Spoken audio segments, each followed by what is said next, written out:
بابل کا شہر ہے اور نمرود کی جھوٹی خدائی کا ناقوس بج رہا ہے۔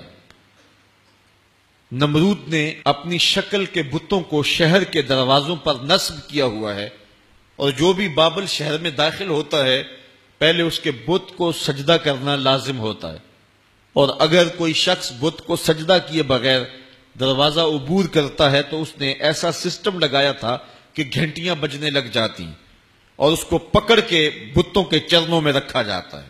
چاروں طرف ظلم اور شرک کی بدبو پھیلی ہوئی ہے۔ اس ماحول کے اندر اللہ کا ایک بندہ آنکھ کھولتا ہے جس کا نام ابراہیم علیہ السلام ہے، اور اس ماحول کے اندر جہاں ظلمت ہے، اندھیرا ہے اور بت پرستی قوم کا شعار بنی ہوئی ہے، تو اس ماحول کے اندر اللہ کی توحید کا جھنڈا کھڑا کرتے ہیں۔ آئیے کتاب رحمت سے اس مضمون کو دیکھیں۔ اللہ تعالیٰ ارشاد فرماتا ہے وَلَقَدْ آتَيْنَا إِبْرَاهِيمَ رُشْدَهُ مِنْ قَبْلُ، اور بے شک ہم نے ابراہیم کو پہلے ہی سے اس کی نیک راہ عطا کر دی۔ جو پیغمبر ہوتا ہے وہ ماں کے پیٹ میں بھی پیغمبر ہوتا ہے، وہ بچپن میں بھی پیغمبر ہوتا ہے۔ اعلان جب بھی کرے یہ اللہ کی حکمت ہے، لیکن پیغمبر یہ نہیں ہوتا۔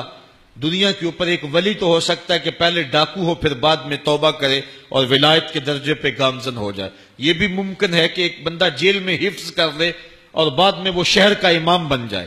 یہ بھی ہو سکتا ہے کہ ایک بندہ برائی کے راستے سے نکلے پھر نیکوں کا امام بن جائے۔ یہ دنیا کے ضابطے یہ ہیں اور ایسا دیکھنے کو ملتا ہے۔ بڑے بڑے اولیاء ایسے ہم دیکھتے ہیں کہ پہلے کس حالت میں تھے اور پھر حالت جب بدلی۔ حضرت بشر حافی کی کہانی سن لیجئے کہ حضرت بشر حافی علیہ رحمہ جو ہے وہ شراب کے نشے میں دھت ہیں اور جا رہے ہیں، راستے کے اندر کاغذ کا ایک ٹکڑا پڑا ہے اور اس کے اوپر لفظ اللہ لکھا ہوا ہے۔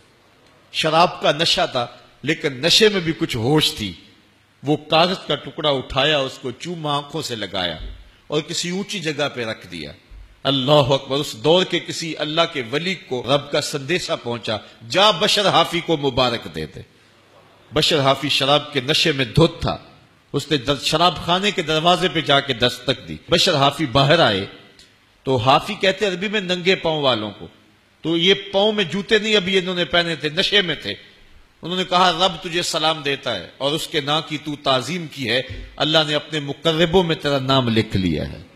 تو پھر بشر حافی نے ساری زندگی جوتے نہیں پہنے کہ جب اللہ نے میرے اوپر کرم کیا تو میں برہنہ پا تھا، اور ساری زندگی وہ برہنہ پا ہی رہے۔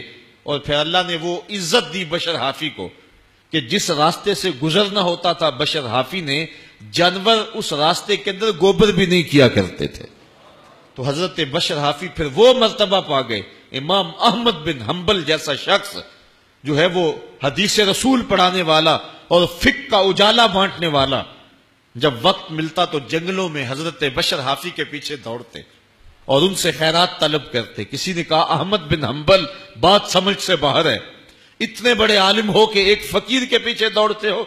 تو حضرت امام احمد بن حنبل نے فرمایا لوگو، احمد بن حنبل جس رب کو مانتا ہے بشر حافی اس رب کو جانتا بھی ہے، اس لیے میں اس کے پیچھے پیچھے دوڑتا ہوں۔ تو کہاں سے کہاں پہنچے۔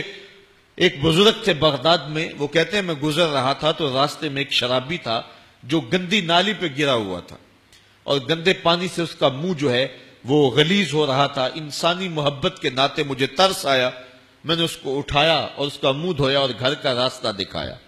مشہور شرابی تھا۔ تہجد کے وقت جب میں مسجد میں گیا تو کیا منظر نامہ ہے کہ وہ شرابی جس کو دوپہر کے وقت میں نے اٹھا کے اس کا منہ دھویا تھا، وہ میرے سے پہلے مسجد میں آ کے مصلی پہ کھڑا ہے۔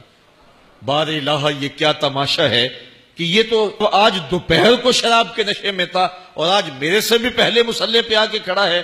آواز آئی میرے بندے، تو نے اس کا منہ دھو دیا تھا، میں نے اس کا دل دھو دیا ہے۔ تو ایسا بارہا ہوا ہے کہ ایک ڈاکو، ایک شرابی، ایک سود خور وقت کا امام بنا اور وقت کا ولی بن گیا، لیکن ایسا کبھی نہیں ہوا ہے کہ زندگی پہلے اچھی نہ ہو اور بعد میں نبوت دے دی جائے۔ اللہ نے جس کو نبوت کے لیے مختص کیا ہوتا ہے، اللہ اس کے بچپنے کی بھی حفاظت کرتا ہے، اس کے لڑکپنے کو بھی حسن دیتا ہے اور جمال دیتا ہے۔ وہ بند کمروں کے اندر بھی جو ہے وہ قدموں میں بچھتے ہوئے حسن کے حملوں سے محفوظ رہتا ہے۔